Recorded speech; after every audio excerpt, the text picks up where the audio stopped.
Get the hell out, now! I wrote the code you're using. The CEO's hand was still pointing at the door when the janitor said 6 words that made the entire boardroom go silent. I wrote the code you're using. James froze. His finger hung in the air like a gun that just misfired. 20 executives around the mahogany table stopped breathing. Because if what this man just said was true, the company they'd built their careers on was about to collapse. And James, the arrogant CEO who'd just fired him in front of everyone, was about to lose everything.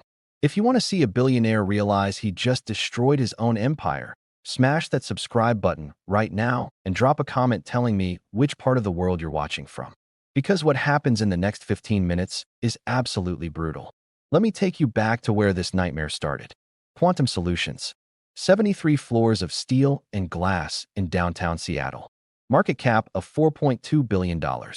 The fastest growing tech company in the Pacific Northwest. They built software that predicted market trends using artificial intelligence. Hedge funds paid millions for access. Investment banks couldn't function without it. The algorithm was so accurate it bordered on magic. And nobody knew who actually created it. Well, almost nobody. David had been working as a janitor at Quantum Solutions for 6 years. Night shift, 11 p.m. to 7 a.m. He cleaned offices, emptied trash cans, mopped floors. Invisible. The kind of person executives walked past without seeing. Which was exactly how he wanted it. Because David had a secret. 12 years ago, he'd been a different person. A software engineer. Brilliant. The kind of mind that solved problems other people didn't even know existed. He'd worked for a small startup, building predictive algorithms in his spare time. The code was revolutionary. He knew it. But before he could patent it, before he could protect it, something happened. His partner, a man named James, stole it. Copied every line, every function, every elegant solution David had spent 3 years perfecting. James repackaged it, found investors, launched Quantum Solutions, and became a billionaire. David tried to fight, tried to prove the code was his. But James had money. Lawyers. Power. David had nothing but printouts and timestamps that any judge could dismiss as circumstantial. So David lost. Lost the case. Lost his savings. Lost his reputation. Tech companies wouldn't touch him after James spread rumors that he was unstable, litigious, dangerous to work with. David disappeared. He worked odd jobs. Drifted. Struggled. Until 3 years ago when he applied for a janitorial position at Quantum Solutions under a different name. They never checked. Why would they? He was just a janitor. But he wasn't there to clean. He was there to watch. To wait. To learn every detail of how James had built an empire on stolen code. And when the time was right, to take it all back. Tonight was that night. David pushed his cleaning cart down the executive hallway on the 72nd floor. It was 2 a.m. The offices were empty. Or they should have been. But as he approached the boardroom, he heard voices. Angry voices. The door was cracked open. He shouldn't have stopped. Shouldn't have looked. But something made him pause. Inside, James stood at the head of the table, his face red with fury. Around him sat the executive team. VP of Engineering. Chief Financial Officer. Head of Sales. All of them looked terrified. How? James slammed his fist on the table. How does a company like Data Corp reverse engineer our algorithm in 6 months? The VP of Engineering, a nervous man named Michael, cleared his throat. Sir, they didn't reverse engineer it. They rebuilt it from scratch using similar principles. Similar principles? James's voice dripped with venom. They're predicting the same trends down to the decimal point. That's not similar, that's identical. Our legal team says there's nothing we can do. The underlying mathematical concepts aren't proprietary. James laughed bitterly. So what you're telling me is that the billion-dollar algorithm we've been selling is worthless now because some competitor figured out how to copy it. Not copy, sir. Replicate the functionality using. I don't care about the semantics. James grabbed a tablet from the table and threw it against the wall. It shattered. Everyone flinched. Our stock dropped 18% today. 18. Clients are calling asking why they should keep paying us when Data Corp offers the same thing for half the price. So tell me, Michael, what's your brilliant solution? Michael hesitated. We need to innovate. Push the algorithm further. Add features they can't replicate. With what? The original developer is long gone. The guy who actually understood this code disappeared years ago. None of you have been able to improve it. You've just been maintaining it, milking it, praying nobody else figured it out. James's voice turned cold. And now they have. David's hand tightened on his cleaning cart. He'd been right. James didn't understand the code. Never had. He'd stolen it, packaged it, sold it, but he couldn't evolve it. And now that competitors had caught up, Quantum Solutions had nothing left to offer. This was the moment David had been waiting for. He pushed the door open. Every head turned.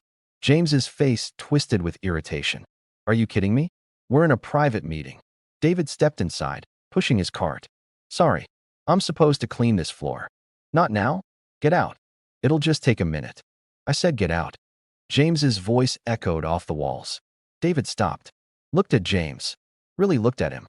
The expensive suit, the Rolex, the arrogance that came from 12 years of unearned success. And something in David snapped. You know what your problem is? David said quietly. The room went silent. James stared at him like he'd just spoken in a foreign language. Excuse me. Your problem, David continued, is that you're selling software you don't understand. You can't improve it because you didn't create it. You stole it. Michael's eyes went wide. The other executives exchanged glances. This janitor had just signed his own death warrant. James's face went from red to purple. What did you just say to me? You heard me. Do you have any idea who I am? I know exactly who you are, James. You're a thief. The temperature in the room dropped 20 degrees. James walked toward David slowly, deliberately, the walk of a predator who'd just spotted wounded prey. Let me explain something to you, janitor. I built this company from nothing, from an idea and a laptop in my apartment. I risked everything, worked 20-hour days, fought off competitors. I earned every dollar. You stole the code. I wrote the code. No, David said, his voice steady. You didn't. James smiled, the kind of smile that doesn't touch the eyes. Okay, I've had enough of this. Michael, call security. I want this lunatic escorted out of the building and blacklisted from every property we own. Michael reached for his phone. Before you do that, David said, you might want to ask James about the variable naming convention in the algorithm. Michael's hand froze. What? James said. The variables. In the core prediction function. What do they stand for? I don't have time for. Answer the question, James. If you wrote the code, you'll know. James's jaw tightened. This is absurd. The primary loop uses a variable called alpha_7_delta. What does the 7 represent? Silence. Or how about the failsafe function? It's labeled echo_cascade_filter. Why echo? Why cascade? More silence. David looked at the executives. He doesn't know? Because he didn't write it. He doesn't understand the logic. He just copied it and hoped nobody would ever ask. James's hands balled into fists. You're insane. Am I? Then explain the ghost code. That got a reaction. James's eyes flickered with something. Fear? Recognition? What ghost code? Michael asked. David kept his eyes on James. Buried in the algorithm, there are 3 functions that don't do anything. They're never called, never executed, just sitting there in the source code like digital fingerprints. I put them there 12 years ago as proof of authorship. James's face had gone pale. The functions are named validate_authorship_1, validate_authorship_2, and validate_authorship_3. Inside each one is a string, a piece of a sentence. If you concatenate them in order, they say, this code was written by David Chun on March 15, 2013. The room exploded. That's impossible, Michael said, already pulling out his laptop. Check the source code, David said calmly. It's in the legacy directory. James never deleted it because he didn't know it was there. Michael's fingers flew across the keyboard. His face went white. Oh my God. What? James demanded. It's here. All 3 functions. Exactly as he described. Michael looked up at David. Who are you? David took a breath. My name is David Chun. 12 years ago, I developed the predictive algorithm that this company is built on. James was my business partner. He stole the code, launched Quantum Solutions without me, and used his lawyers to destroy my credibility when I tried to fight back. That's a lie, James shouted. Is it? Michael, check the creation dates on those functions. March 2013, 6 months before Quantum Solutions was incorporated. Michael's hands were shaking as he typed. The metadata confirms it. These functions were written before the company existed. James lunged forward, grabbing for the laptop. You doctored this. You hacked our system. I'm a janitor, James. I don't have system access. That code has been sitting in your repository for 12 years. You just never looked. The CFO, a woman named Olivia, spoke up. If this is true, we have a serious legal problem. It's not true. James spun toward her. He's a disgruntled employee trying to. I have more, David interrupted. I have the original files. Timestamped. Backed up on servers I paid for with my own money. I have commit logs showing every iteration of development. I have emails between you and me, James, where we discussed the algorithm before you decided you didn't need a partner. James's breathing was rapid now. Shallow. This is extortion. No, this is proof. Michael looked at David with something like awe. If you wrote this code, can you improve it? Of course. How? The algorithm is currently running on a static neural network. It analyzes historical data, but doesn't adapt to market volatility in real time. I can modify the architecture to include dynamic weight adjustment based on sentiment analysis from news feeds and social media. Processing speed increases by 40%. Accuracy improves by 12 to 15%. The executives stared at him. Michael's voice was barely a whisper. That's exactly what we need. James stepped between them. Don't listen to him. He's lying. Shut up, James, Olivia said. Everyone turned to look at her. She stood, smoothing her suit. Mr. Chun, can you prove the improvements you're describing? Give me access to a development environment in 4 hours. I'll build a working prototype. Absolutely not. James shouted. I'm the CEO of this company. I decide who. You're fired, Olivia said flatly. The room went silent. What? James looked like he'd been slapped. You're fired. Effective immediately. Security will escort you out of the building. You have 1 hour to clear your personal belongings from your office. You can't do this. As CFO and majority shareholder proxy, I absolutely can. Especially when the CEO has been committing fraud for 12 years. She turned to Michael. Call the legal team. I want every document related to the company's founding. And call the board. Emergency meeting at 8 a.m. James's face cycled through emotions. Rage. Disbelief. Panic. This is insane. I built this company. You're throwing me out for some janitor's story. We're throwing you out because you're a liability, Olivia said. If what Mr. Chun is saying is true, and the evidence suggests it is, you've exposed this company to a multi-billion-dollar lawsuit. You're done. 2 security guards appeared in the doorway. James looked at them. At Olivia. At David. You'll regret this. All of you. I'll destroy this company. You already tried, David said quietly. For 12 years, you've been running it into the ground. Using code you don't understand. Refusing to innovate because you're afraid someone will realize you're a fraud.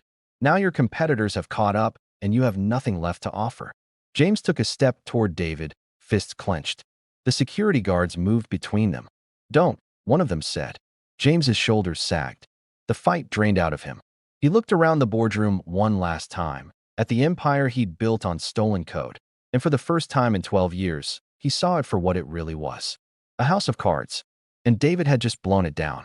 Get him out of here, Olivia said. The guards took James by the arms. He didn't resist. Didn't fight.